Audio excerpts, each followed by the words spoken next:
it in here. Should we move this outside? Aye. There we go. Shriver Park, on the stage of Shriver Park. Someone brought Second. that up the other day, earlier. All right. All right. All right. If we could start out with roll call, please. Alderman Mayberry. Here. Alderman Spargattis. Alderman Talanair, absent. Alderman Parker. Here. Alderman Shipp. Here. Alderman Geenan. Here. Alderman Clark. Here. Mayor Tomes. Here. You have a quorum. Thank you. Stand and do the Pledge of Allegiance and stay standing for a moment of silence, please.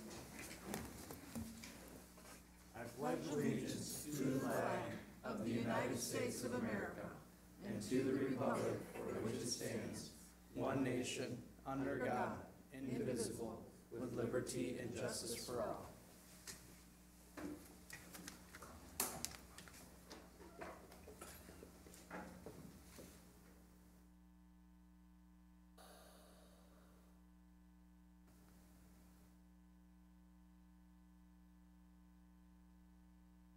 Thank you very much.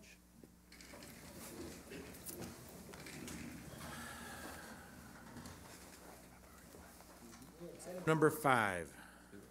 Minutes of the March 25th, 2019 meeting. Move to approve the minutes as printed. Second. Moved and second. Any discussion? Favor? Aye. Opposed? Passes. Item 6, update. We have free leaf bag collection. The City of Rock Island is providing leaf collection for its residential refuge customers starting Monday, April 15th through May 3rd, 2019. Customers must place the leaves in the approved paper yard waste bags and be placed at the normal refuge collection location for the end days. Free leaf bags are available now at various locations throughout the city. Please visit www.rigov.org for more information. Fair Housing Legislative Breakfast. Community members are invited to attend a meeting of local, state, and national legislators to discuss fair housing, community progress, and other issues.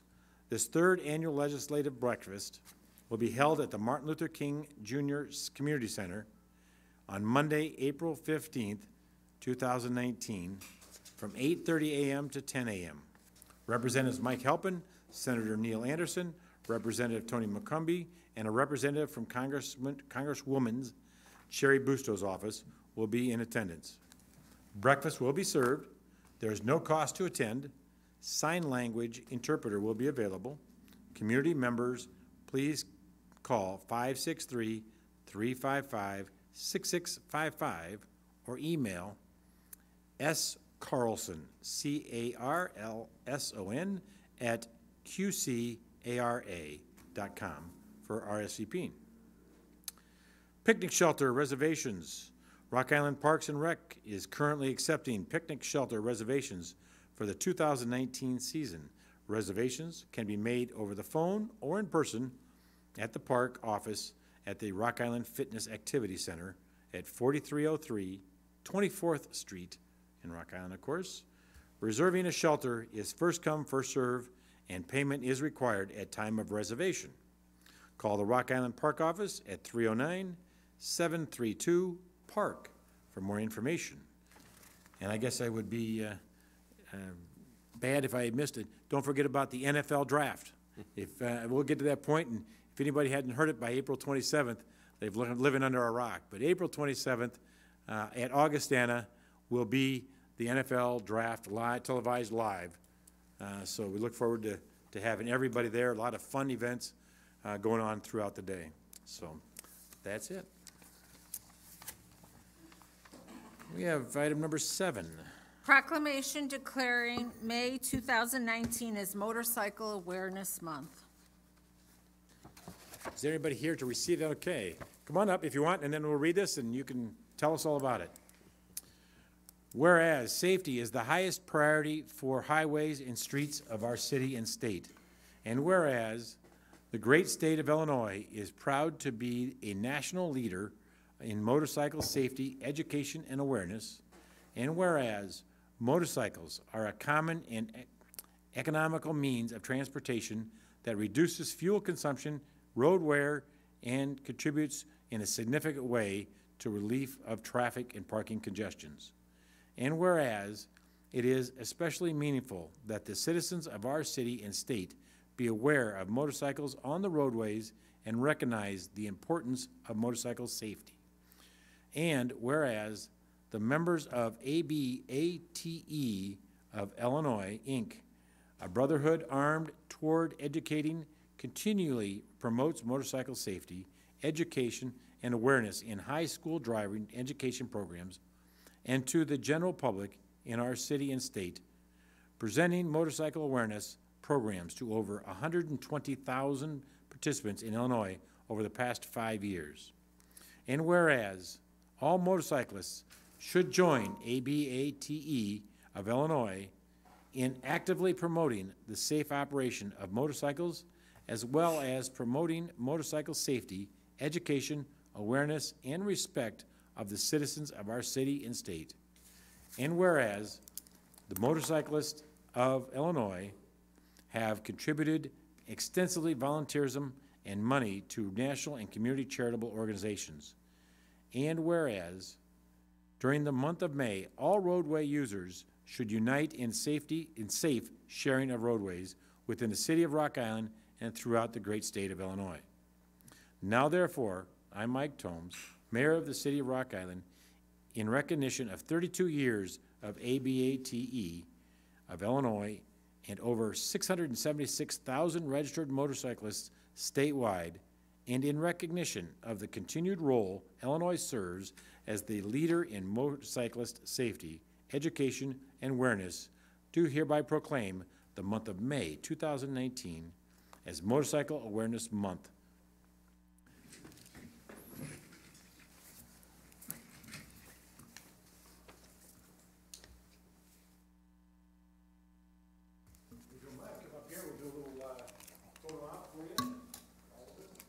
Picture of you there, Mr. Sowers. Smile pretty. All right, 1, 2, 3. Wonderful. Thank you. You want to give us a little talk about what's up? ABATE is the front runner in the education of motorcycle awareness in the state of Illinois as well as the nation. We do the teaching in the schools for driver's ed on motorcycles. We know, at least the last week, we've seen a lot of bikes out now, and they're going to be continually coming out and more and more. So I just want people to be aware. One thing I just learned fairly recently was what's the most dangerous maneuver of a motorcycle, and that is going straight. Most accidents happen going straight. You have your vehicles who say they don't see the bike and they make a left-hand turn in front of them, or they don't see them and they rear end a motorcycle.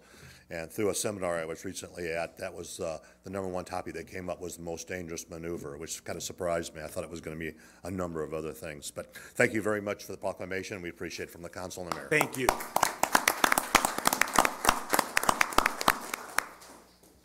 All right, we have number 8.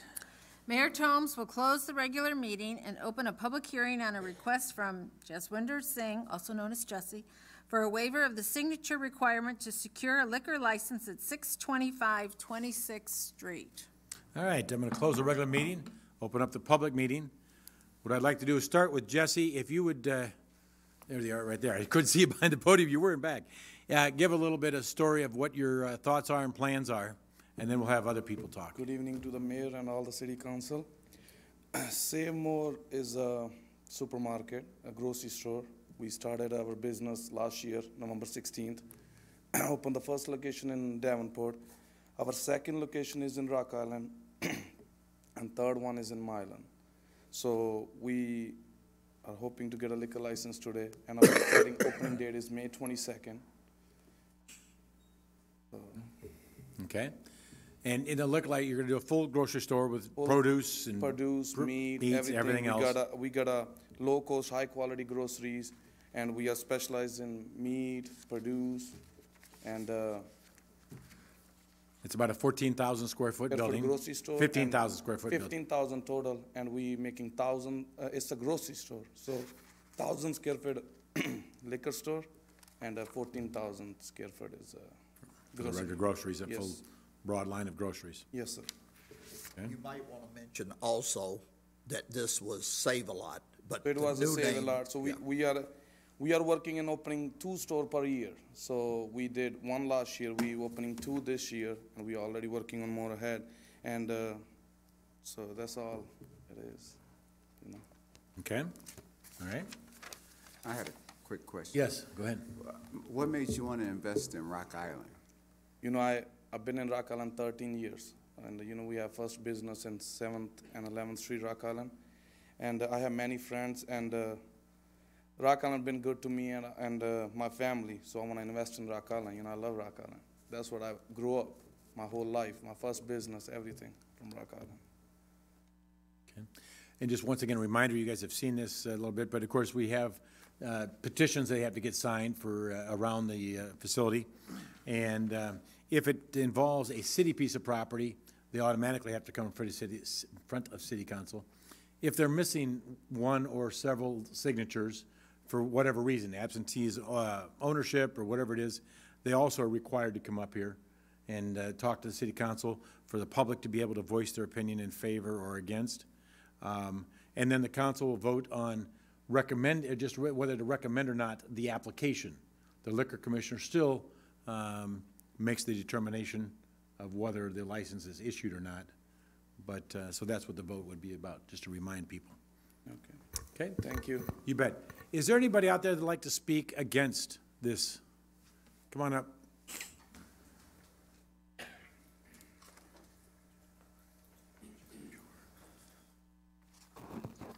And you'll need to sign. There should be a pen and a place to sign. Put your name, please. Yeah, I already did.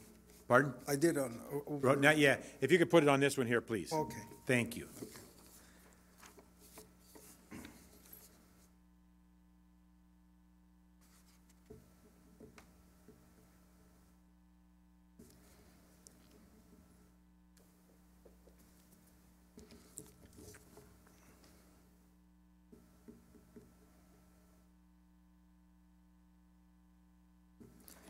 Okay.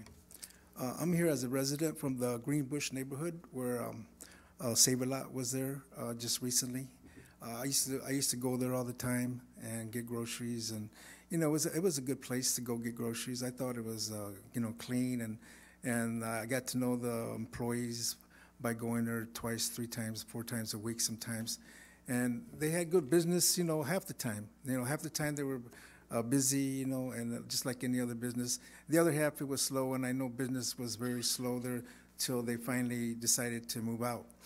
And I'm just here to say that I think by putting a liquor license in there, it wouldn't add to the business, wouldn't make that business or a grocery store business any more profitable than what Save-A-Lot did, because I know the residents in that area very well.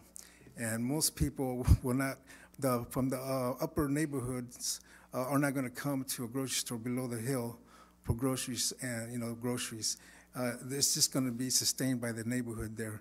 And I feel that by adding the liquor license there, it would not make the grocery store any profitable. I think it's just going to sit there, and a lot of customers going to maybe have the same clientele from before, which was very sporadic. So I'm here to ask you to not to deny a liquor license to that area, because it's just going to make that neighborhood just as, you know, well, it won't be as profitable, put it that way.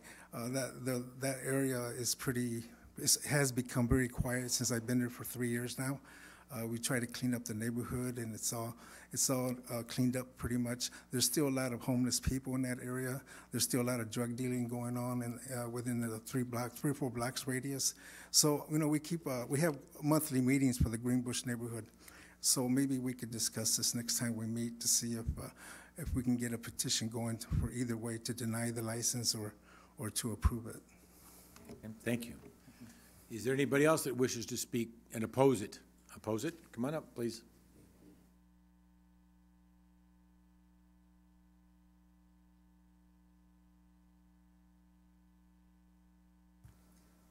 Thank you for your time. Yes. My name is John. Make sure you make. Yes, I will. Okay. My name is John Pippert. I live at 2412 7th Avenue. I don't think we need another liquor license. As a matter of fact, the ones that we have now, we ought to get rid of them, because we were lied to in the first place for the one that's at Riverside Smokehouse, or Smoke Shop, I believe it is. There's a constant problem over there all the time. 2:15 in the morning, Friday and Saturday night, my wife and I are woke up all the time. You have a liquor license at Circle K on, I believe that's 5th Avenue, 24th Street. You have a liquor license at Corner View right next to me on 24th Street. And then you have another one at Riverside. We sure don't need another one 2 blocks away. That's 4 liquor licenses in a neighborhood. Do not need that. I have other things to talk about, but I'll come up and talk to them later. Okay, Okay? thank you. Is there anybody, yeah, if you can write down.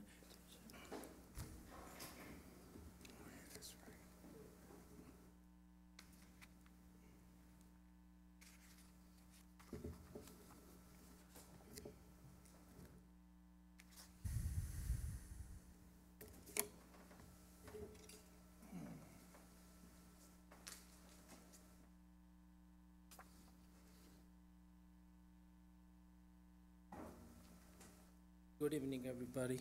My name is Charanjit Singh. I own the property 2403 7th Avenue. Like he said, we already have 3 liquor license in a 4-block area. I sporting if he open as a grocery store, and I love to support him for anything. But liquor license, he have on 11th Street. 15 days license been suspended because selling to the minor more than 1 time. He have a license in Davenport. He closed the grocery store, run a liquor store more than a grocery store. If you check his Facebook site where he advertise, from 100 to 99% only promoting liquor, beer, not the grocery.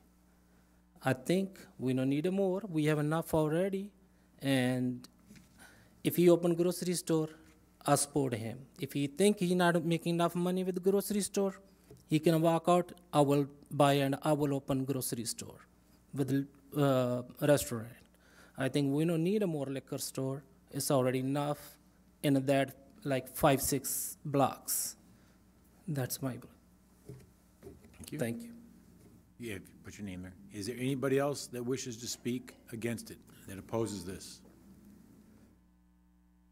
Is there anybody that would speak in favor of this?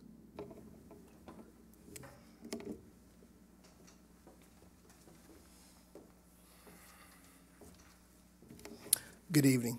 Glenn Evans, 1120 8th Avenue, Rock Island. I am speaking in favor of it. As a minister, no, I do not condone liquor, but also I'll know that the city of Rock Island has been fighting to get more and more tax revenue in our area. And I've watched Jesse take a corner, 7th Avenue and 11th Street, and invest in it. I also have been over to the location over in Davenport, and I was surprised when I walked into the location and seen the items, the way it's set up. It is more of a grocery store than it is a liquor store.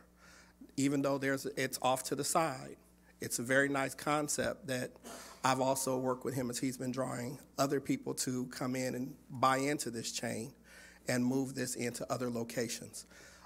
As he's worked on the location in Milan, they welcomed him with open arms. I'm from Rock Island, and I want to see businesses in Rock Island. By any means necessary, I want to see the tax burden taken off of the residents and move back to generating businesses. And so for that reason, I support this. Is there anybody else out there that'd like to speak in favor?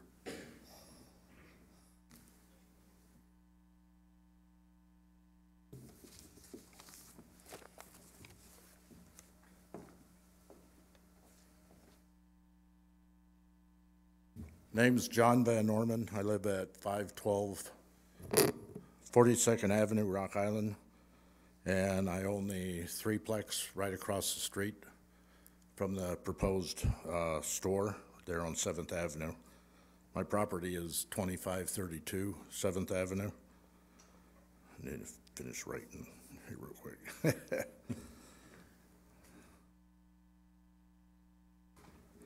I heard some of the opposing thoughts about objecting to so many liquors licenses. Well, if you come off the Arsenal and you come up, you've got the Mexican restaurant right on the corner. I think it serves drinks, if I'm correct.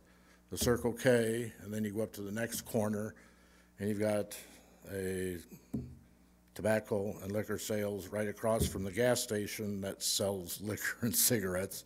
So everybody's selling liquor and cigarettes, and, you know, a little bit of groceries, a little bit of snacks, but, you know, they're still advertised the same as everybody else. If you go out to, I know the Liquor Commission takes care of Rock Island County, so even if you go over to Milan, you've got Hy-Vee with a great big liquor store, you've got another right in the little strip mall next to the Mexican restaurant across from the gas station. He sells liquor and cigarettes. The gas station sells liquor and cigarettes. And I think Walgreens, diagonally across the intersection, sells, you know, liquor and cigarettes. So, you know, if there's an issue with, you know, somebody saying, oh, I don't want this, I don't want that, you know, somebody should have pulled back the reins a long time ago and said, we're only going to have a designated so many liquor stores within a certain area. So since it's up to the liquor commissioner to say yay or nay, then I don't see any problem with this one being approved because he is doing a lesser percentage of his square foot for liquor and is doing the, like what, 14,000 square feet for the food. My tenants, I've got two of them on the front and back apartment that don't drive. The gentleman in the back is on disability. Sometimes he can get the tenant upstairs or his ex-girlfriend to run him up to 18th Avenue where he can go to Hy-Vee and get decent prices on food and liquor.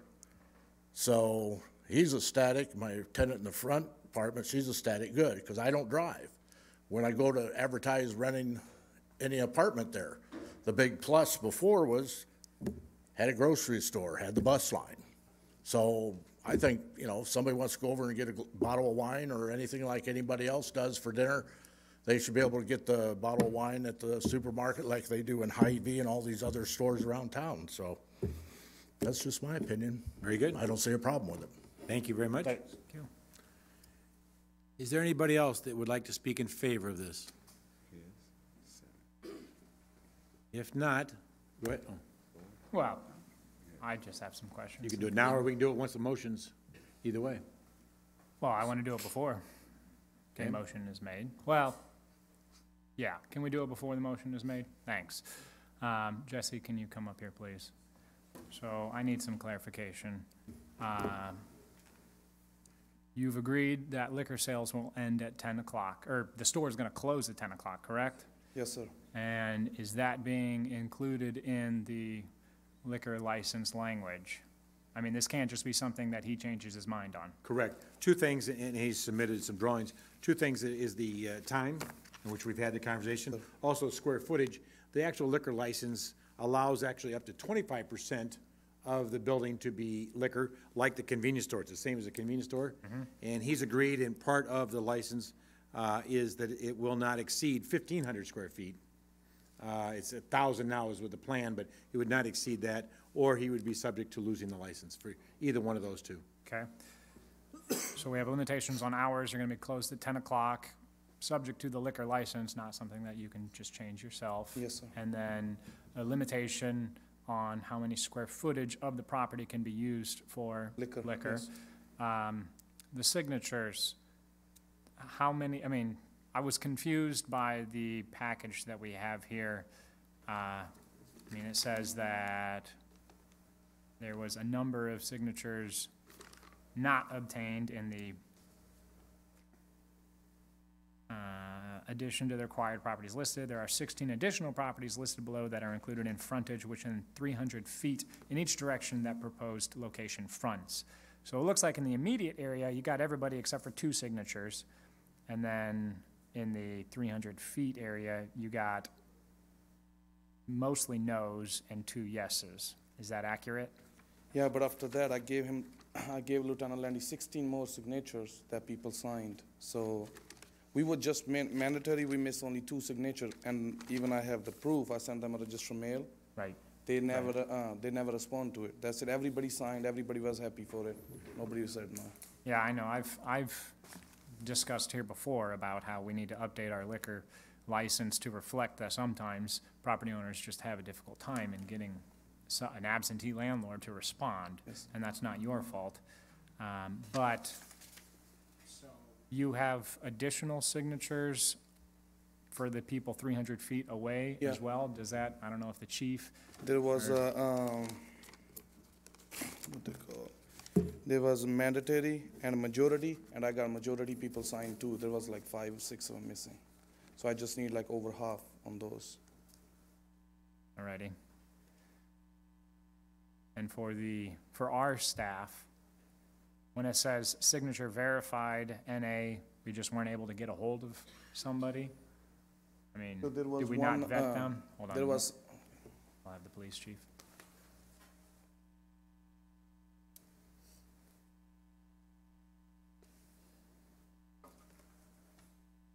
That typically means that we cannot get in contact with the property owner. And then on the signature obtained column from the staff's report, does no mean that they signed it against it, or does no mean that they simply did not sign in favor of it? Do you see what I'm saying? No, I don't. The only thing that's required is him to circulate a If they've petition. made contact and the person expresses their desire to not have a liquor license, that would be a no. If they say, decide to say, I don't want to sign this at all, is that like an NA, or is that considered a no as well? it's considered a no. Okay. It might be helpful to know if these are simply, I don't care, or if they are vocally opposed to the liquor license. Okay. And then one more question while you're here. So we're getting a Class B liquor license, right? Is that what I saw that you've applied for? yes, sir. For our staff, what is the difference between a Class B and a Class C, package sales only, secondary business, or package sales only, wine and beer only? There's one. One is, of course, just it's what it says, wine and beer. They cannot do any hard alcohol. Okay. The other one adds the other alcohol into it. Okay, I see. So you're planning on selling wine, beer, and liquor? Yes, sir. We've had lots of, so let me continue on another line of thought here. The concerns of the neighborhood are very valid. I've had nothing but complaints about your, potential neighbors, about the amount of trash, the amount of litter, the amount of loitering, homeless people. The complaints are pretty constant about the currently existing liquor stores, and as we will talk later this evening, I would like to do something about those locations. So I don't think, we need to take this seriously, that if we're going to have another business in that area that is going to be selling alcohol, that it's going to be done responsibly. I think your efforts to do it, shut it down by 10 p.m. and limiting the square footage is an indication of that, and I appreciate that. But I also feel responsible to make sure that this doesn't hinder the neighborhood at all. Fine. We will take care of it. One of the things that I've tried pushing that unfortunately did not pass here a couple months ago was banning the sale of single-use, or whatever we want to call it, tall boy beer cans or little half-pint liquor bottles or whatever in downtown. Unfortunately, that didn't make it through. I'm not done with that yet, but is that really necessary for you to sell at this location? Can we write out those? There's a difference between selling a single can of beer for 98 cents and a 6-pack or a 12-pack or a 30-pack, right? With the competition now, like everybody sells single cans. Correct. So Everybody sells single cans. Yeah, so it's majority of them. Like some people don't have that much money. Right. So if they're gonna buy grocery, they're gonna buy snacks, they're gonna buy some there. Correct. Otherwise, they gotta go down the street and they're gonna shop everything there. Right, and I would like to ban it not only in this proposed location, but others as well. But we gotta start somewhere, so. But that would be unfair if you just start with him and ban it right there. Does he want the liquor license? If you're gonna start overall, that would be something we could discuss, but it seems a little unfair to just say it's gonna go at one person. I agree. My question is it necessary? I mean, do you really have to do that for this location? Sure, maybe unfair for us to say you can't do that, but as a Yes, business owner. To do competition, like to get customer in there, yeah, I need it. So, But if your primary revenue is this gonna be a grocery store, this is gonna be 14,000 square feet of groceries, is the customer that you're trying to get gonna buy a 98-cent can of beer, or are they buying a head of lettuce? no, the thing it work as is just imagine if someone is my neighbor, okay? Right. They wanna spend $10. So then if they gotta buy beer somewhere else, they're gonna go spend $10 down the street. Correct. They won't gonna come here. So that's why, how much competition there is, you know, there is 4 stores that sell beer. So to survive it, that's why we wanna put it in there. But I don't want you to be competing with Riverside Smoke Shop, because that's a different business. Yes, I'm not competing with them, you know, our prices is different than the Riverside it is, you know? Yes. So, I know, I'm not exactly thrilled with selling single cans of beer or small liquor bottles, et cetera. Last thing, and this is a question for maybe Dave here, I'm not sure, but so I will say that a majority of the people that have reached out to me from the neighborhood have been supportive of the grocery store. We recognize that we really need a grocery store in that location, and I do appreciate your willingness to come here and invest in that location and bring groceries to a population that needs that option, that needs that food. The landlord was very accurate. I mean, a lot of my constituents around there walk. They take the bus or they walk. It's very much appreciated that you're going to be bringing groceries into that location. But there's been a couple of concerns that have been brought to me, like the litter from beer cans or whatever. But also another thing is signage. Again, your potential neighbors, their businesses are littered with signs all over the front of the building. That's not it's not visually appealing. Save a Lot was not that way. It looked like a grocery store. It didn't look like a liquor store, right? One second. So I've had conversations with our CED staff about our signage ordinance currently. It needs to be updated. It's being updated. But there's ideas like limiting, you can only have signs up to 5 feet up your building. No signs completely covering it, or a certain percentage of the building being limited to only signs. So only 20% of the building can be covered in signs, or something to that effect. The legal question, can we include some limitation on signage in a liquor license, akin to how we got the agreement of limiting the square footage for the liquor sales? Sure, I think you can. I think that we're home rule, and so unless there's a statute that specifically says you cannot or shall not, we can. And I think this falls in that category. Of course, it would be subject to the other types of free speech issues of content. So this would be like a time, manner, and place restriction, which is the same as a size is kind of manner. We're not regulating what he's putting on the sign. Right. We're just regulating the physical space in which he can. We can't regulate whether there's a bunch of liquor signs on there on a grocery. We cannot do that. Is that what you're saying? I don't think you can regulate the content. I think that's to be a problem now. I think you can do time, place, and manner, just like public speaking. So, for instance, barring something, that was not suitable for children to see or something, that kind of things. But other than that, I think that you would not be able to put restrictions on content of those messages. I think they could run into First Amendment issues. But you can, as the Alderman was talking about, in the way of regulating time, place, and manner, you can say that only so much of the building, 20% of the facade can be covered, or only signs, no bigger than this and that. But you'd have to uniformly apply that to anybody else that kind of falls in that same area, so we don't have a disparate impact, So, can I require that here and then go after the other ones after this? The liquor commissioner could certainly do that. It would, but I think that we could be treading on dangerous ground there. So So we need to comprehensively redo. I think that would be I think that would be the safer way to go. What is your plan for signage? I mean, I don't necessarily have to regulate it, but I mean, don't have the front of the building covered in Miller Lite signs. We don't have no signs. At my other store, Davenport, we got only one sign on the side that shows our time. We don't have no liquor sign. If we did, we will put only 2 banners up. Okay. Because, and it will say Save More Supermarket, and the bottom it says like groceries, cigarette, wine, liquor, whatever. Right. That's it. We won't put no signs on the building, none like that. Okay. Well, I'll have to take your word. Yes, That's and all I can do currently. And we got a cleaning company that comes and clean all the litter, so there won't be no empty cans or something in the parking lot.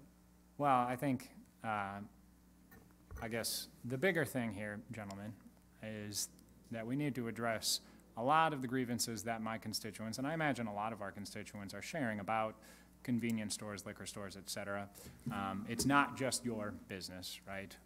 It's sort of the entire entity. And so we're going to talk about it later tonight, but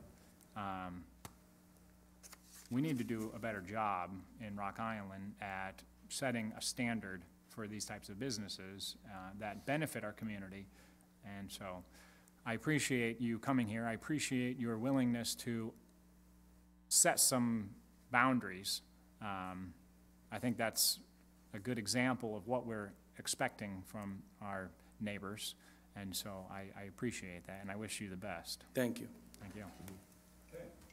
I would just like to say to Mr. Singh and your associates, I hope that this is approved tonight, contingent upon the recommendation from staff to assess the,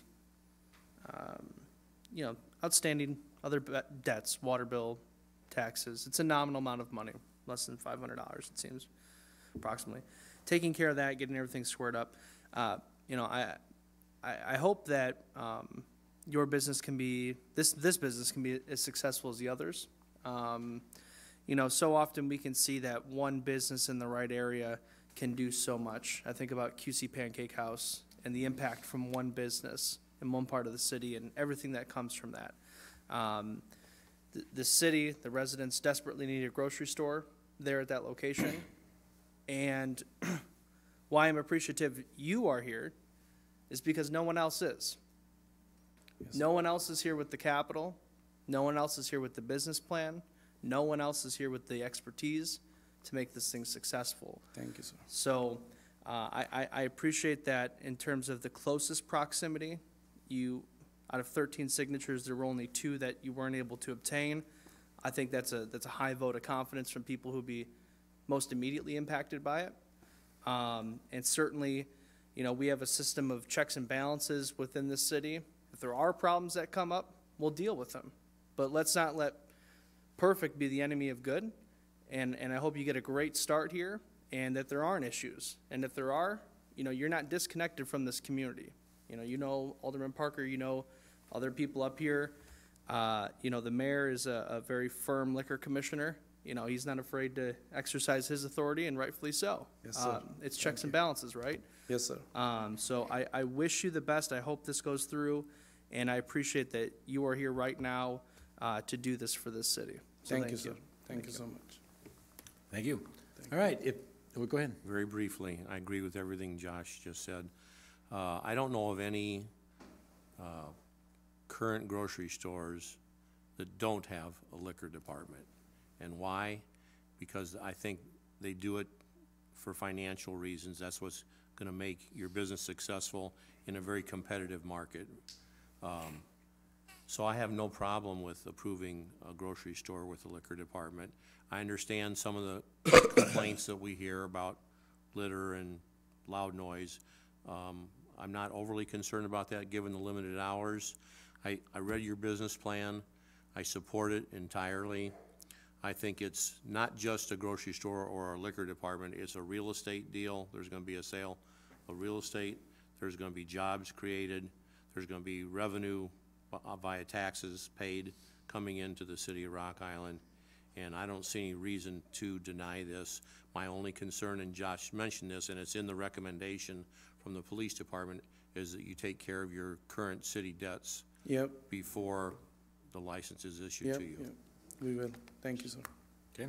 I would just like to say, I'm the first ward alderman, and on 7th Avenue, 11th Street, you guys made a major investment on that corner. Yes, sir. And as Mr. Evans was saying, that meant a lot for Rock Island, and it meant a lot for that area.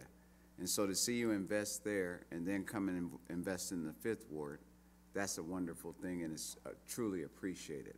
Thank you, sir. And when we're cooking, we're barbecuing, we don't want to have to run up to Highview all the time. We just want to Thank run. All right. Yes, I have been to their store. Used to be the Eagle store in Davenport where they have the other one, and it's already petitioned off. It is clean. You have an interest from the outside and inside. I would totally recommend that we approve this. Very good. All right, we're going to close the public meeting and reopen the council meeting and entertain a motion. And move to recommend the mayor liquor commissioner waive the signature requirement as requested and approve the liquor license with all of the stipulations attached in the memo. Second. Moved in second. Is there any discussion? Roll call, please. Went faster than what she can write. He added something to the motion, so I want to make sure I get it. Okay, Alderman Mayberry. Yes. Burgaddis. Yes. Parker. Aye. Ship. Aye. Geenan. Clark. Aye. 6 ayes, no nays. Motion carried. Thank you. Item number 9.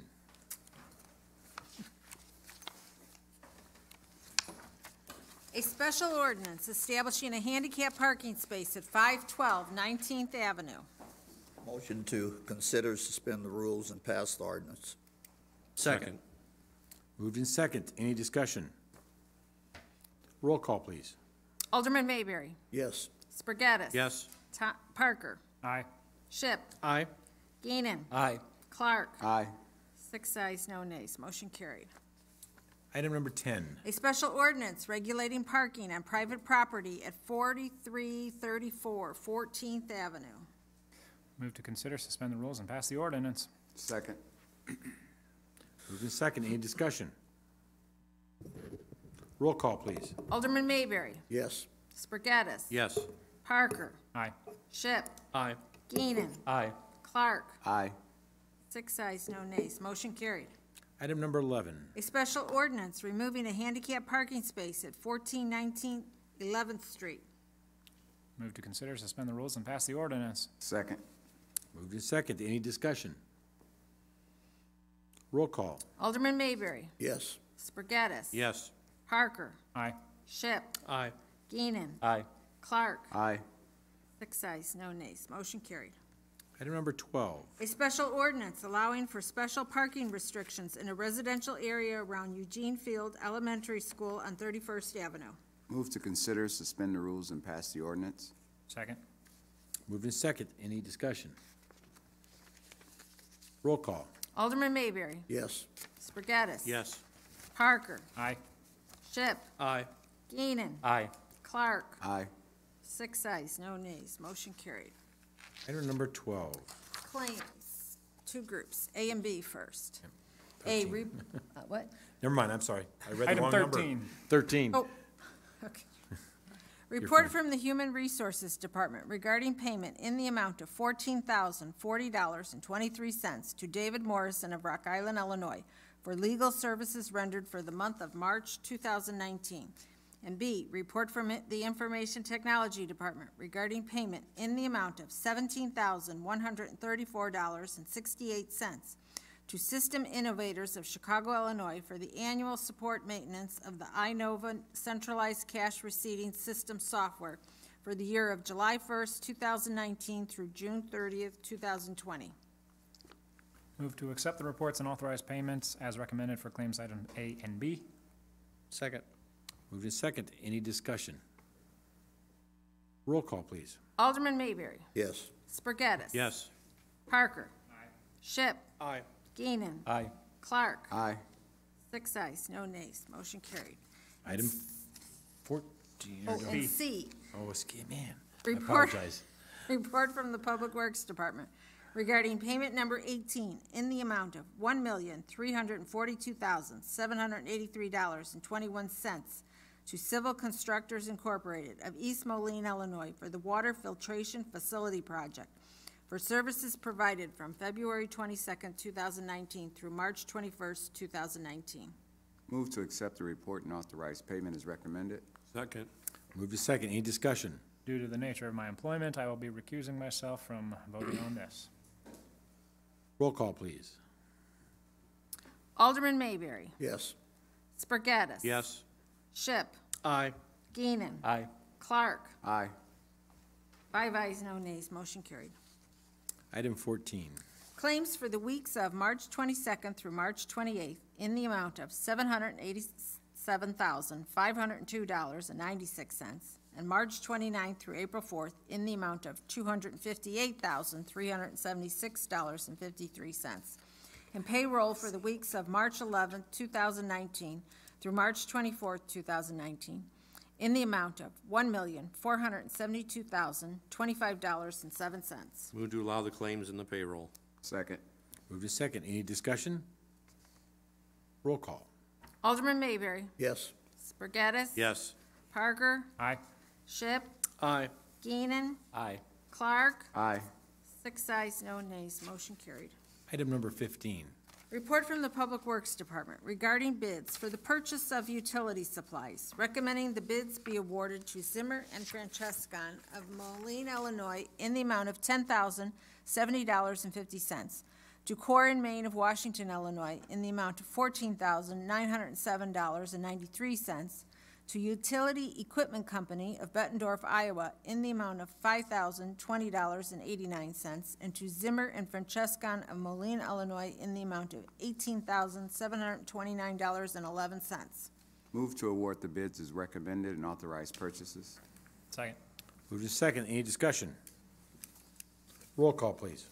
Alderman Mayberry. Yes. Spargattis. Yes. Parker. Aye. Shipp. Aye. Geenan. Aye. Clark. Aye. 6 ayes, no nays, motion carried. Item 16. Report from the Public Works Department regarding bids for the 2019 weed spraying contract, recommending the bid be awarded to Jimax Landscape LLC of Peoria, Illinois, in the amount of $24,935.22. Move to award the bid as recommended and authorize the city manager to execute the contract documents. Second. Moved in second. Any discussion? Mayor, I just have a couple questions here. I might direct this to Mr. Bartels here. As far as the oversight for any private contractors who are working with potentially hazardous, cancerous chemicals, are we making sure that everyone on these jobs is permitted to handle the chemicals? Yeah, that's part of the bid submission, is Okay. for them to provide that information. Okay.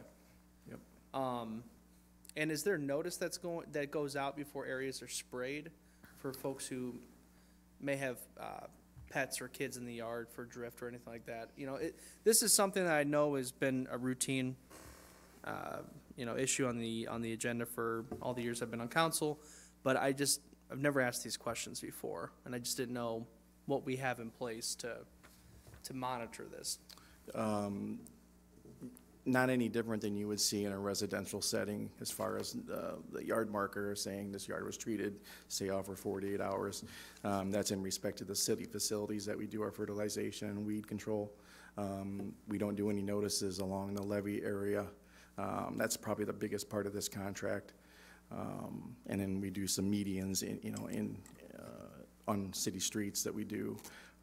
But yeah, besides the city facility, public works, things like that, that's the only time we notify with a yard marker. And along the levee-way, are the folks, the equipment that they're using, are they using like larger truck sprayers, or are these like the backpack or the handheld sprayers? It's both. The biggest equipment they use is a pull-behind boom sprayer, and this company actually has the ability to go out with a 60-foot boom from the top of the levee and treat it all at once. Okay. But that's what they use there. And then for any nuisance areas after that, they do a manual on a backpack if needed, backpack sprayer. And that levee, the watershed there, where is that contaminant gonna go? Is that gonna feed into the rock? Is that gonna feed into the Mississippi or into the rock? It would be the Mississippi. Okay. That's all good with EPA? Yeah, it's part of our permitting that we have through the city currently. Okay. Thank you. Okay, roll call, please. 1 second, please. Yes, absolutely. Alderman Mayberry. Yes. Spargattis. Yes. Parker. Aye. Schipp. Aye. Geenan. Aye. Clark. Aye. 6 ayes, no nays, motion carried. Item 17. Report from the Public Works Department regarding bids for the 2019 city-owned facilities and parcels mowing contract and the levee and right-of-way mowing contract, recommending the bids be awarded to Finer Finish Grounds Care of Newark, Illinois, in the amounts of $74,000 and $69,400.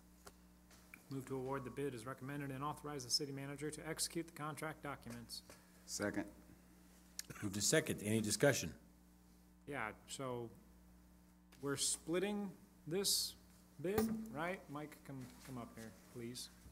This used to be one bid, one package? It did. For the past 4 years, we started this in 2014. Before that, we used to do it with a host of seasonals and full-time employees. We saved money by contracting this out over the past 4 years, and we just didn't have the equipment or personnel to do that in the previous years. We learned a lot over the past 4 years with the way we initially put this out for bids, and so we decided to split this up and not allow the same contractor to have bits and pieces of so that's why we divided it up. It was a lot of work for one person. We also changed the scope of the work as instead of a frequency mowing, it's a height mowing. So it used to be either a weekly, bi-weekly, or tri-weekly. And so that was hard to keep up depending on the season and moisture. So we changed that aspect of it too. Did that answer your question? Yes. So, I mean, really, the thing that most people care about is the nuisance compliance portion of this. And so, I mean, really, that's always been pretty quickly done, but also city-owned property. Like, I'm thinking the old Lincoln School right a block away from my house on 7th Avenue used to take forever, it seemed to like to get mowed. And that was on like a 3-week rotation. And so in the middle of summertime, 3 weeks, that grass is getting tall. So those properties are now going to be maintained just like your neighbor would maintain his. We need to be neighborly, just as we require people to mow their lawns in 10 inches, and we're requiring the contractor to do that. Don't quote me if I'm wrong, but a height of 4 inches or no more than 4 inches. Yeah. So we should not have an issue. We've also initiated fines for this. We didn't have any previous fines. We put a more responsive time, and we're talking about the city facilities and levee right-of-way currently, but the next one that we're going to look at is a weed and grass compliance. We used to have 5 to 7 days as a response time on that. Now it's 48 hours from when they receive it. So we're getting that completed in 2 days. So, I mean, there's also penalties on that contract as well. So yeah. We learned a lot over the past 4 years. Finer Finish is a stand-up contractor. We've done a lot of work with them in the past 4 years. They've taken on a lot of additional work throughout the life of the contract and never increased their prices. They were very responsive when we did have issues, and part of that was in the contract language, so we changed that. Okay. I think those are all great changes, including and especially the height requirement, because we have our own city lots that we own, the city, and before the height requirement is initiated, a certain amount of time will go by, you get a lot of rain, and the grass would grow real fast, and they wouldn't be cut for another week or so after that. And so we would also get a lot of complaints on the nuisance of they came in and mowed it, but it still looks terrible. Oh. And I can't tell you how many complaints I had on that. And it's really not a fault of the contractor. We inspect it. There's a process to come back and be able to mow that property. And so it could be this tall when we're getting there, and they got to knock that down, and we can't pay them additional cost to, I forget the right word here, but anyway, the new contract for the weed and grass mowing will be, they have to trim around the house, fences, blow off the sidewalks, so, and that's all included in that $90 an hour rate. I'm talking about the next one, but. Great. That's good. And how should residents inform the city if they have a neighbor with nuisance height of grass? What's the best way to get that taken care of? The process starts at inspections, but if they call 732-2200, we can get them down to inspections, and then they'll send out their inspectors to begin the process. All right. Online form that someone could submit an address to, or? There is. They have to call, you can do it online? Yes, on the city's homepage, there's a button. Report of concern. Yeah, report a concern. And you can do all sorts of concerns there. One of them is nuisance. So, do that.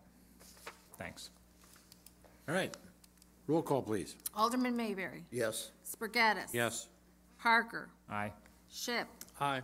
Geenan. Aye. Clark. Aye. 6 ayes, no nays. Motion carried. Item 18. Report from the Public Works Department regarding bids for the 2019 weed and grass compliance contract, recommending the bid be awarded to Kimball Complete Care of Rock Island, Illinois, in the amount of $90 per hour. Move to award the bid as recommended and authorize the city manager to execute the contract documents. Second. Moved in second. Any discussion? My only concern was the initials of the company. It seems like they made an effort to make those initials like that, but it could be just me. Roll call, please. Yeah. Alderman Mayberry. Yes. Spargattis. Yes. Parker. Aye. Shipp. Aye. Geenan. Aye. Clark. Aye. 6 ayes, no nays. Motion carried. Item 19. Report from the Public Works Department regarding a license and hold harmless agreement with Metrolink to install a bus shelter in the city right-of-way at approximately 3705 9th Street. Motion to approve the license and hold harmless agreement as recommended, authorize city manager to sign the agreement and refer to the city attorney for an ordinance. Second. Moved in second. Any discussion? Bring up that, real quick, that this was Alderman Mayberry's suggestion. He called Metrolink and suggested this, and then I followed up and talked to Metrolink and worked on the details. So, but it was Virgil's idea. Thank you. Roll call, please. Alderman Mayberry. Yes. Spargattis. Yes. Parker. Aye. Shipp. Aye. Geenan. Aye. Clark. Aye. 6 ayes, no nays. Motion carried. Item 20. Report from the Community and Economic Development Department regarding a lease agreement with Scott Dockstetter for farming on city-owned property at the northwest corner of the interchange of 78th Avenue West and Illinois 92 for a total of $1,360 for 2019. Move to approve the lease agreement as recommended, subject to minor modifications by the city attorney, and authorize the city manager to execute the contract documents. Second. Moved in second. Any discussion? Well, I believe, and Randy, you can correct me if I'm wrong, this is where we would like for Casey's Super Truck Plaza to go? Is that? It is, and there's the contract does allow us, if construction starts this season, that we would be able to do that. Good. Thank you. Would we have to compensate for lost potential earnings? I'll let Chandler come up and address the exact language in there.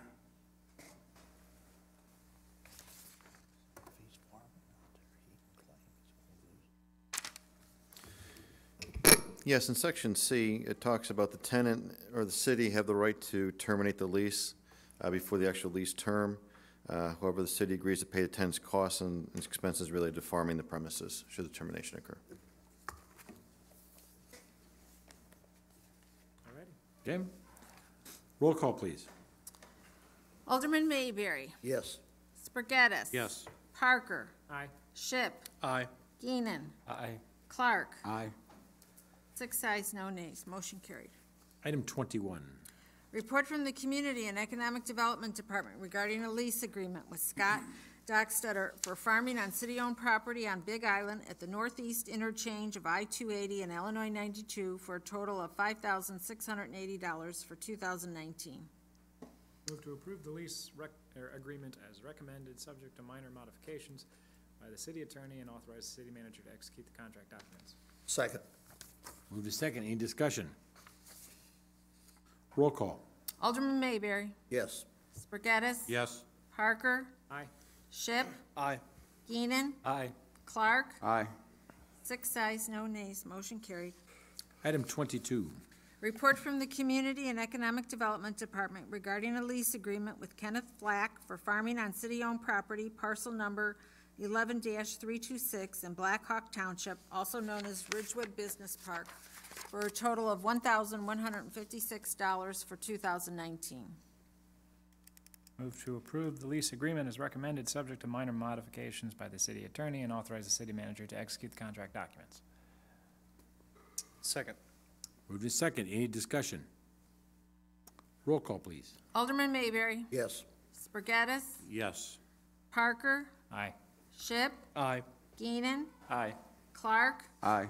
6 ayes, no nays, motion carried.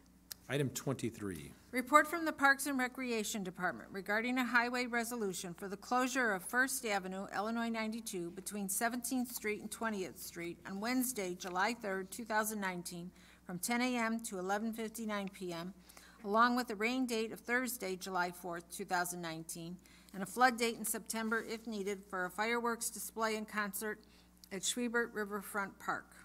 Move to approve the street closing as recommended and adopt the resolution. Second. Move to second. Any discussion?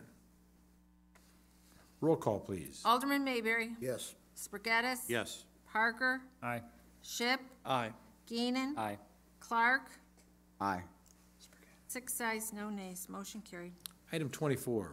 Report from the Community and Economic Development Department regarding terms of an incentive package with Clock Incorporated to assist with interior renovations at 321 24th Street with an incentive package not to exceed $7,000.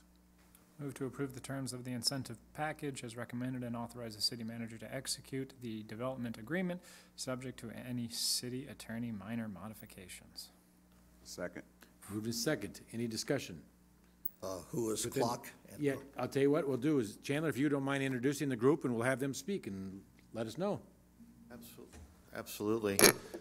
This organization is relatively new, but they've decided to locate in Rock Island and provide a service that we found to be very needed in our community. So I'm going to bring up Chase Norris and his board as well. Yeah, you guys get to talk to and explain a bit who they are and what they do. So my name is Chase. I'm Chase Norris. I'm the founder of Clock Inc., and we are a nonprofit LGBT community center. We provide every type of support group, counseling, workshops, trainings, not only for the members who engage in our activities, but also for school educators, counselors, mental health, other mental health professionals, medical health professionals, giving them a proper training on how to better assist youth and any other LGBT individuals. And then, anything else? Real quick, when you speak, if you don't mind signing that or writing their name out, so we have that for the records, please. And then others can speak too. Feel free to.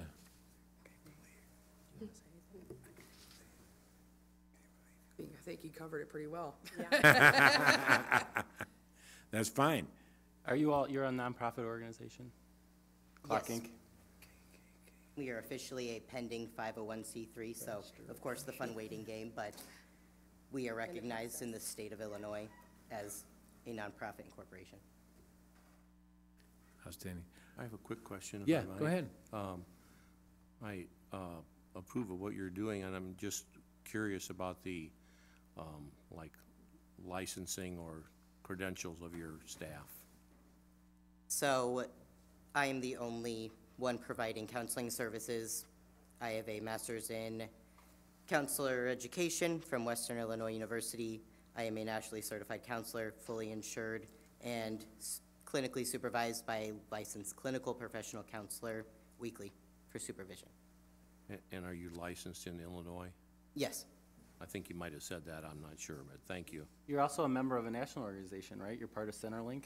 Yes. Why don't you explain that a little bit to us? So Centerlink is a giant network that lists all of the LGBT community centers, whether that is anywhere in the U.S., but also other countries involved. And so if you Google Illinois LGBT Community Center or that in general, we pop up and at our location at 321 24th Street, Rock Island.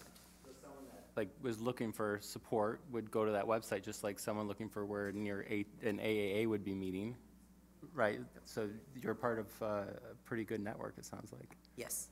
How many people are you currently seeing now? I mean, we have a variety of different groups. Our most popular group, which is consistently growing each week, is our youth. And we range from 9 to 10 weekly, depending on the season, track meet, other sporting events. I don't think a single one of my kids who come to group go to the same school. And so without Clock Inc., they would not have made those connections and had a support for one another had it not been for the group. I know that since the closing of QCAD, Quad Cities Affirming Diversity, we've lacked in this area a safe place for LGBT teens to go, and I don't think Western is still having their program. So you're kind of finding a need and meeting it here. And thank you for doing that. It goes with Rock Island cities of we value everyone. Everyone's welcome here. And you add a piece to that, so thank you. Yes, thank you. Welcome. Yes, thank you and welcome. Glad you chose Rock Island and made the investment. Now, just a question here from the application, because it describes it as a new business. Is what you're offering a business, or is there any fee for services, or is it just purely people come in, make connections, get, counseling? Could you describe that a little bit? Counseling is the only paid service. It is a sliding scale suggested donation. It also says on our website, our flyer for counseling, that if our fees, which based on my research, the fees that I have listed are significantly lower than any other private practice. At this point, we don't take insurance. That is in the works. We are cheaper than most copays for insurance, and if you sought out a counselor private pay, you're looking into the hundreds, and pretty sure for our 30-minute session, it's $5 to $10. And if a individual who is wanting services is unable to pay that, we work with them, and we would never turn anybody down for lack of funds. Great, thank you. All right. Thank you very much. Appreciate it. We need a roll call. Alderman Mayberry. Yes. Spargattis. Yes. Parker. Aye. Ship. Aye. Geenan. Aye. Clark. Aye. 6 ayes, no nays. Motion carried. Item 25. Report from the Traffic Engineering Committee regarding a request from the Parks and Recreation Department for the installation of a bus parking-only space on the north side of the 9th Street entrance to Douglas Park. Move to approve the request as recommended and refer to the city attorney for an ordinance. Second. Moved to second. Any discussion? Yes. I had some concerns about the proximity of the bus, the driveway into the parking lot, and the handicapped sign across the street. It's a little cramped. I went down and looked at it. I talked with Parks Director prior to the council meeting. He agreed with me and would like to see the bus parked further to the north than what it's illustrated on the map. There are no stipulations about dimensions or location, so I'd like to put something in the motion that would indicate that the bus will be parked further north so that it cannot obstruct the view from the driveway from the cars going in and out, or be directly across the street from the handicap sign. So it looks like another bus link. I mean, I don't know how many feet that would be, but that's what it looks like. Would like it closer to 18th Avenue, right? No. No, further north, which is away from 18th Avenue. Away from, okay. Is John still here? Yes. Oh, there you are. Did you want to get up and say anything at all?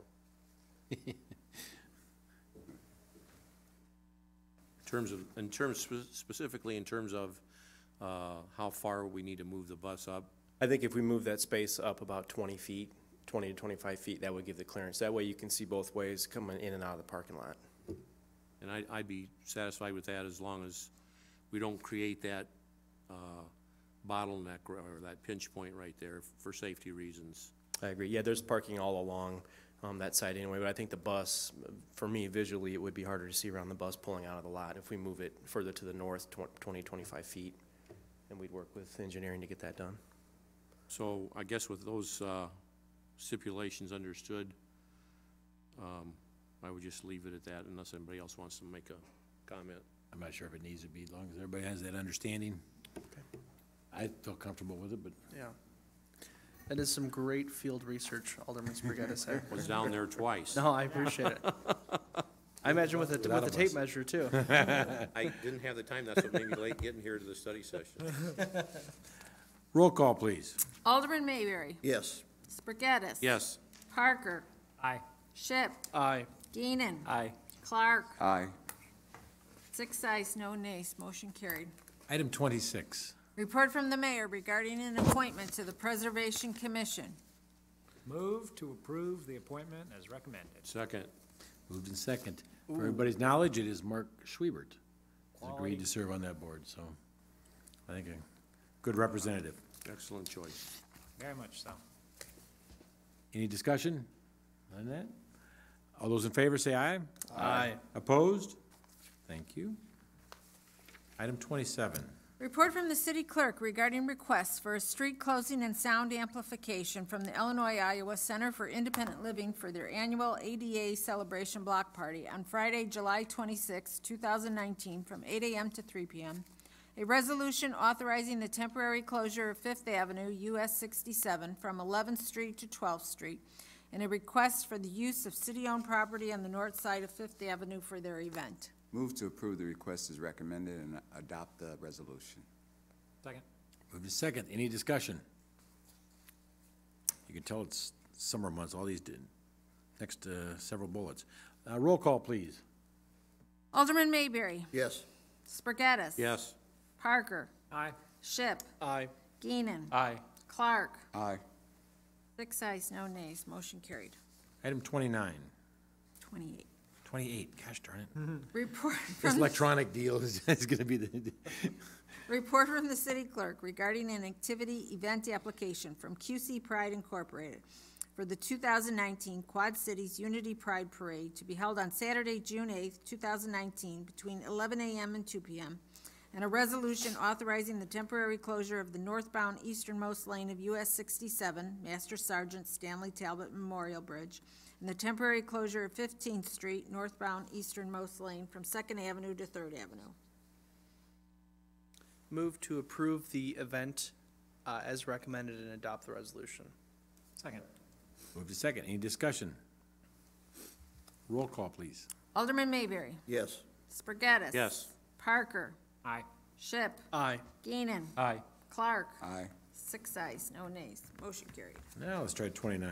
Report from the city clerk regarding an activity event application from River Action for their 35th annual Ride the River bicycle ride on Sunday, June 16, 2019, from 6 a.m. to 4:30 p.m., and a resolution authorizing the temporary closure of the northbound on-ramp at 2nd Avenue onto US 67, the Master Sergeant Stanley Talbot Memorial Bridge, and for the temporary closure of the northbound easternmost lane from 2nd Avenue to Iowa on the US 67 bridge.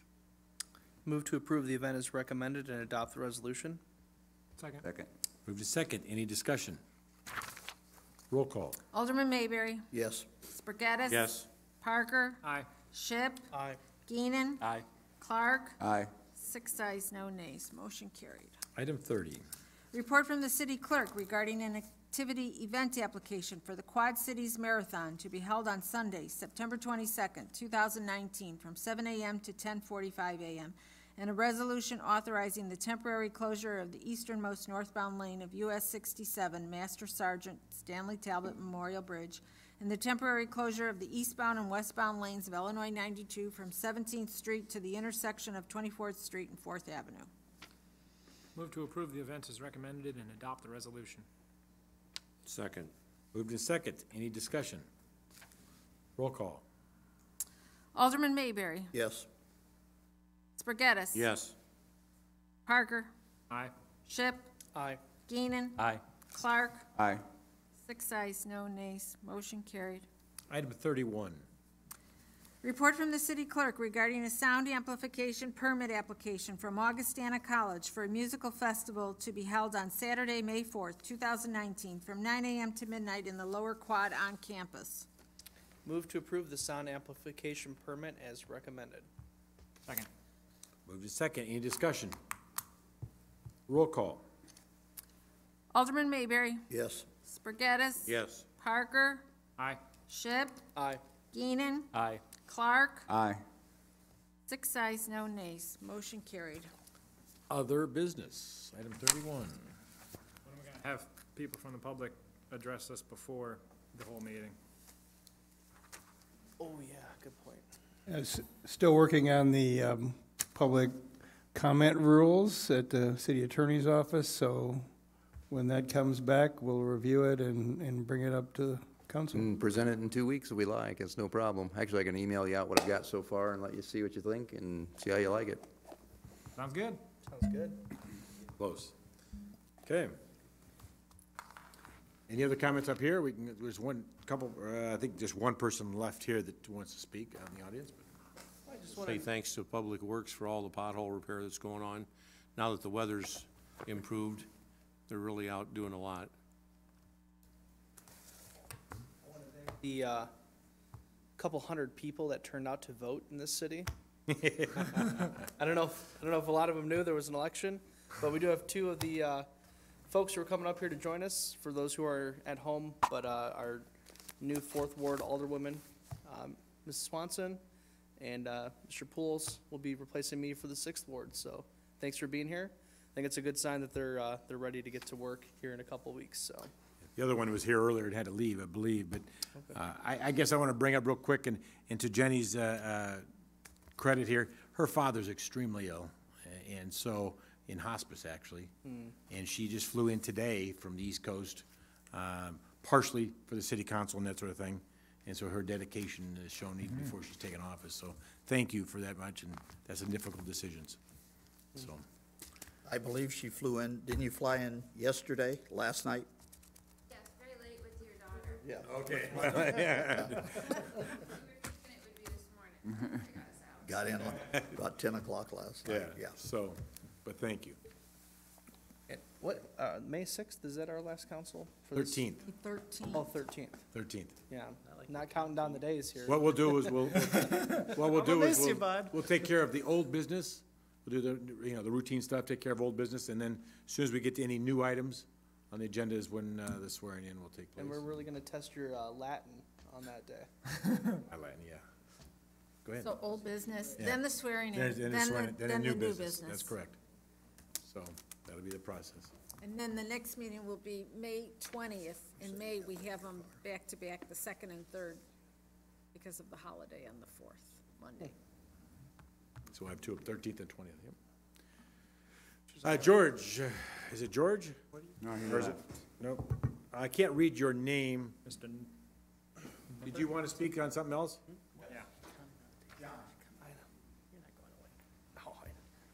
It might not be on there. I guess maybe you're not on here. Yeah, I'm there. You probably just can't read my. Okay. That's sing. Yeah, that's a. I think That's all right. isn't it? Get a little older, why, you don't write quite so. Even young, I didn't write well, so yeah, you're fine. Thank you for your time, and And what's your name again? John Pippert. Could you spell that, please? Yes, Pippert. Okay, thank you. I've lived at 2412 7th Avenue in Rock Island for 40 years. I have worked with several businesses there in that 40-year period of time. Ken Ekstrom used to own the gas station there that is now Riverside Smoke Shop, Yeah, Shell. be Ken Shell. When Ken went out of business, a couple years, he had that place for sale for about 2 years. He came to me, and that's the type of partnership we had. I had partnership with him. I had partnership with Quick Shop that was right next to me also. And we got along very well, always took care of things. If I needed something, they would be there. I would watch over stuff for them. Just a good all-around partnership with people. When he sold the business, Ken actually came over to my home and told me that he had sold the property to Cheney, and Cheney actually owned the business right next to us and wasn't making it, so he bought the business across the street. And at that time, he told him that he was going to build a laundromat, and he was going to sell cigarettes. And went around, petitioned everybody, and then he wanted alcohol. And we all thought, well, you're going to put alcohol, it's a laundromat. They're going to close at 9 or 10 o'clock at night. That's not a problem. Well, we were all lied to, every one of us, in the whole community. And we have an ongoing problem over there. It's terrible, it really is. My wife and I are woken up by 30, 40 cars over there on Friday and Saturday night. Noise, people dancing out in the parking lots. They go in and they might buy some things, but a lot of them, it's a hangout. It's definitely a hangout, and quite frankly, we're really tired of it. Now, I've tried to work with both of the people from the Corner View. I've been over there when they first bought the place, because Quick Mart at the time, when they were there, they always picked up their paper in the yard, and they would come around the front of my yard because papers would blow there. And they would come every day and pick up the papers and the cans and everything else that might accumulate there. When they were purchased, I went over and saw the manager at the time and asked him if we could do the same thing. I mean, it would be nice to have partnership that way. And he told me, he says, I'm not going to pick up anything that we don't generate. And I thought, well, that's really good. So I asked him, I said, so should I call McDonald's if I have a McDonald's wrapper out there, and then maybe they can come down and pick it up? I mean, this is the type of thing I've fought for years over here, and it's really ridiculous. Across the street at Smoke Shop, I went over there when they first opened up, and they were selling chicken. And people would go over there and buy a single can of beer and chicken, and they'd come over and sit on my planter out in front of my home, and then leave their chicken bones and their bag with the cans in my planter. I'm the one who had to clean all that stuff up. And I would complain to the people, and I told him, I says, if you see people that are sitting in my planter, I can't police that all the time. If you see people that are sitting over there, please call the police and have them removed. They never did it. I have 4 trespassings right here from the police in the last 2 years of people that have sat there. I've had to have them trespassed off of my property because they sit there every day. It's just ridiculous. Corner View. They don't pick up their paper, and they have a gentleman that cuts the grass. And instead of picking up the paper for it to cut the grass, they just go ahead and cut the grass with the paper. So now the paper and the grass is everything. It's all over. Ridiculous. And the fellow that cuts the grass, they pay him by giving him beer. They don't pay him in cash. They just give him beer. So that's nice. They have a security light that is flashing on my house all day long. It flashes in my window. And I don't understand why they even have it, because they have a vagrant that's out in their yard 24/7 all the time. So I don't know why they would even have security lights when they're allowing people to do that. My wife had a female postal worker that come by her house. This has been last year. And she said, you know, I stood over in the store there for 20 minutes waiting for those people to help me to sign for a piece of mail. And she said, in the time that I was there, the attendant behind there grabbed a pack of cigarettes off the shelf, brand new pack, opened it up, and sold 4 people that were there, sold them 1 cigarette piece, $1 a piece. That's what we have going on over there. It's not right. It isn't right. It's the lies. It's everything in that place. The other thing, the people, I had videos, and I wouldn't be able to show them to you tonight because the IT couldn't take the iPad and put them on there. Had to have a USB. So I will do that. But on the 22nd of March, several people had called 911. There was 30-plus cars that were at the Riverside Smoke Shop, and people were actually dancing in the parking lot and carrying on and playing their music as loud as they could. I talked to an officer last night. I called 911 last night, and Officer Johnson came to the house, and we had a lengthy discussion about the liquor license and what could be done, and he told me to come here, present it to you people. My asking is, I would like to have the liquor license like you just got through talking to this gentleman about the 10 o'clock. They close at 10 o'clock. I'm not asking for the store to close at 10 o'clock. Cut off their liquor license at 10 o'clock.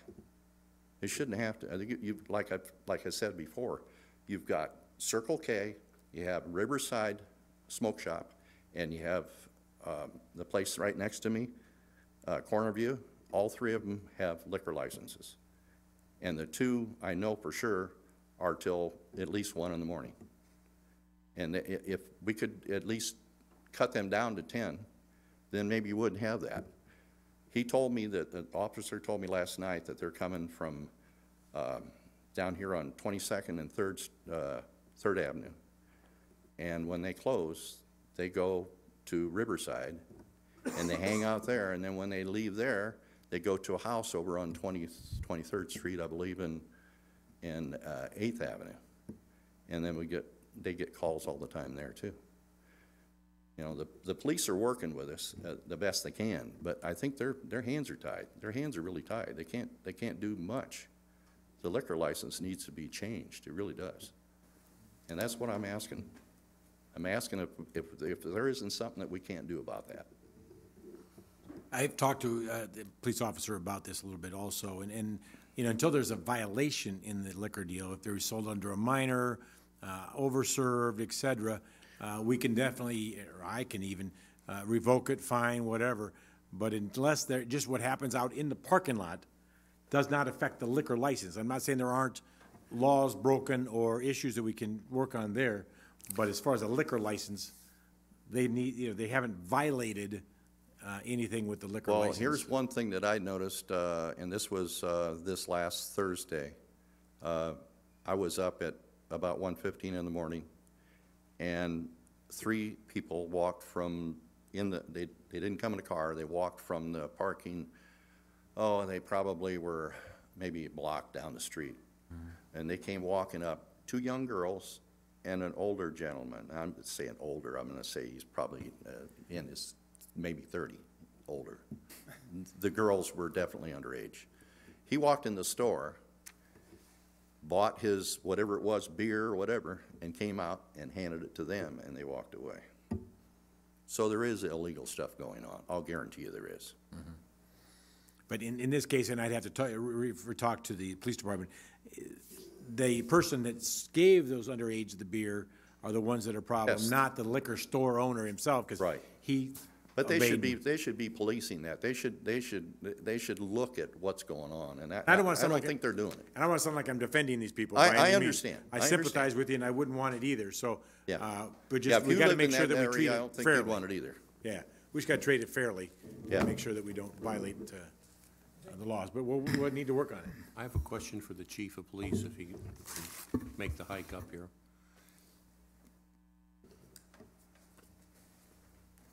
What's that now? I'm going to ask the chief of police a question. Sure.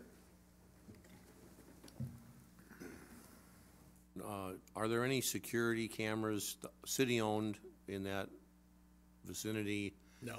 Okay, and the second part of that question is, if we believe there's a crime that's been committed of some kind, and I'm grasping at straws here maybe, but let's say it's, I don't know if you can sell cigarettes out of a package. You cannot. You It's, cannot. So that's if- regulated by the state of Illinois. Do these establishments have security cameras of their own on their property? Yes, the majority of them do. Can we ask, I mean, when I say we, I mean the police department, if we think there's a crime been committed or some kind of violation, can you ask to see that security footage that they have? We routinely do in criminal investigations. If you're asking me if we're going to look for loose cigarette sales and such, I don't know that we have that kind of time to invest in a minor infraction that is enforced by the state of Illinois for tobacco violations. That's unfortunately is just the reality of it. If there's a significant event, of course, we ask to review the security footage, and they generally comply with providing that. You know, typically what we find is it's inadequate at times, doesn't cover what we need it to cover. You know, identification is very difficult. So, I mean, but that goes with the just general various stores. Would one of our security cameras, if we placed one in that vicinity, give you the kind of information you would be looking for? I mean, it could potentially give us different angles, views of the parking lots, things that are occurring outside in the public right of way. Mm-hmm. Thank you. I think, like I said earlier tonight, talking with the Save More conversation, but sure, we can't do anything unless there's a violation, except for modify our liquor ordinances. I mean, I'm looking here at the liquor license types from the Save More presentation, and you can get classes A through L, but then you can also buy options.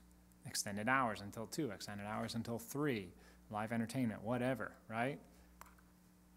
Let's modify our liquor ordinance to bar anybody with class A, B, or C to have access to these options, or to say that they have to be done by 10 o'clock, midnight, whatever.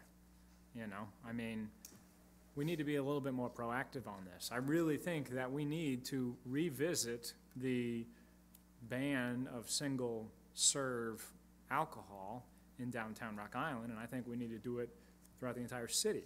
I mean, what's the difference between downtown Rock Island and the Greenbush neighborhood, right? There's neighbors everywhere, and frankly, I haven't seen any, I see a bunch of litter resulting from those sales. I don't see much benefit.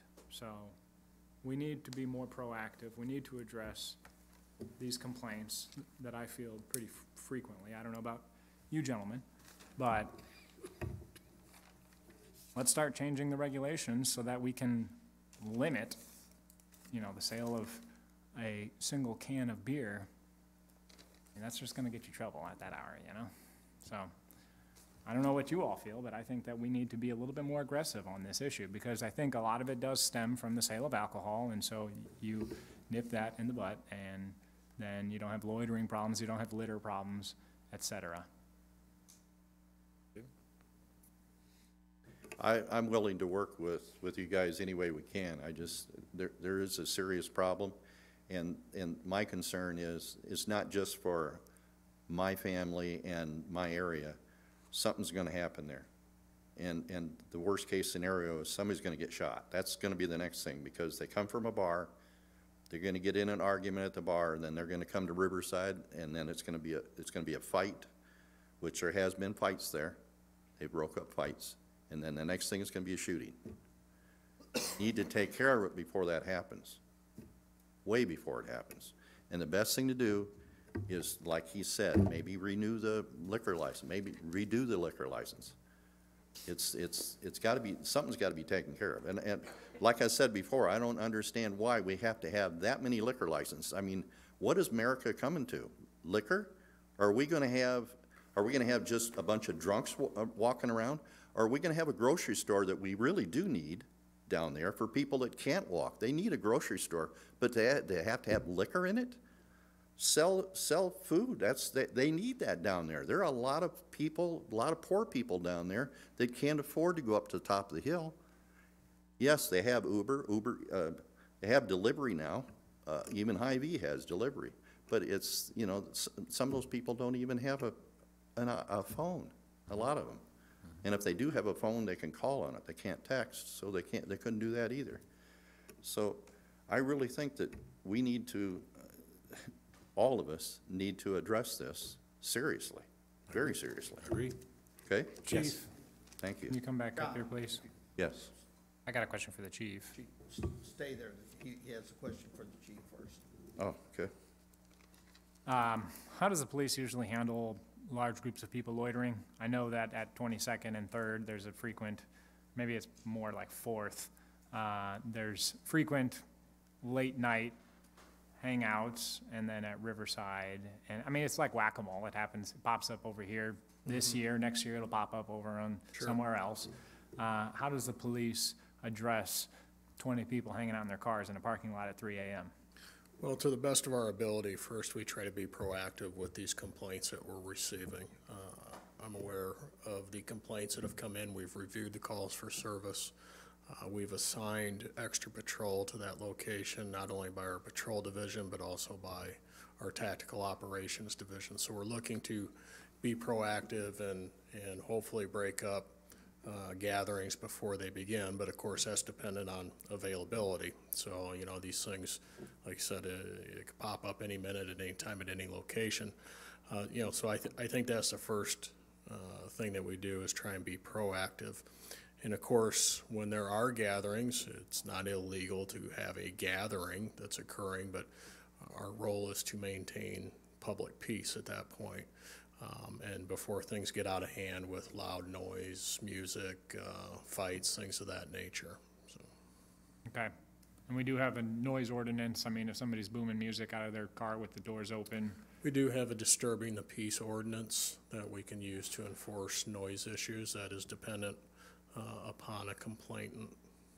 Okay. So somebody's got to call 911 for noise in order for somebody to respond? We want a complainant on that type of violation. I think there's issues with the police acting as complainants when it's alarming and disturbing. There's been issues with whether a police officer can actually be alarmed and disturbed. That's been an issue in the past. Right. That makes That sense. is. All right, and then I have one more question, not really related to the police, so thank you very much. Nuisance complaints for stores with liquor licenses. I mean, it's like a monthly thing. I got people issuing complaints about trash, graffiti, whatever, about these convenience stores. I mean, we need to put it in the regulations that you only get so many nuisance violations, and then you lose your liquor license, period. I mean, there has to be a little bit more consequence to their inaction than waiting the 30 days, you know, painting over this graffiti. I mean, they're not picking up their garbage. You look at the grassy lot with the trees behind Riverside Smoke Shop. I don't know whose property that is, but they're not taking care of that property. We need to codify it and make it a little bit more, less, well, you know, they're doing okay or whatever. No, you get 30 nuisance violations, you're done. You're not getting a liquor license anymore. I mean, that's the only way that people are going to respond, right, is to actually hold them accountable for their behavior. So we need to update our liquor ordinances to be a little bit more neighborly. That's all we're asking, is them to act like any of the rest of us act with our neighbors. So please, let's have a conversation about this. Maybe we can do that at some point, rather than prolong it now. I think we should also look at the fine structure for violations. Yeah. And maybe think about increasing that, but I don't want to say any more. Yes, I've known John for 20, 25 years. He is a concerned citizen that has brought this to us. He does not have to stay where he's at. His employment is in still Davenport, right, or did you retire? I retired. You retired. I retired, and that's the biggest reason, because as Virgil knows, I worked in the casino for 24 years. And I worked swing shifts, so I would come home at 2, 3 o'clock in the morning on Friday and Saturday.